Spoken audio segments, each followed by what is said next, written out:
So this really cool 1979 Ford Bronco came to the shop, and the original 351M modified engine was just way down on power. So we were going to rebuild that engine, and we took it apart and found out that the internals were worn out. It had grinding marks on the lifter bores.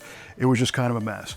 So we found another 351 donor engine and learned that the 351M had some issues with core shift, where when they were originally machined, they were okay, but when you go to remachine these and bore them out, sometimes you get thin cylinder walls and they're prone to cracking and stuff we didn't want to do. So it's time to figure out a different power plant for the Bronco. And we've got 4 different choices. We're looking for your help to see which one we should do. Number 1, do we go with a Roller 302 Windsor-based Stroker engine, like a 347 Stroker?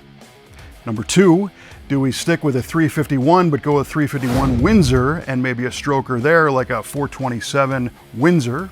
Number 3, do we go with a more modern overhead cam Ford Coyote engine? Or number 4, do we do a Ford Godzilla engine, which still keeps a pushrod configuration, but a lot of displacement and a lot of power?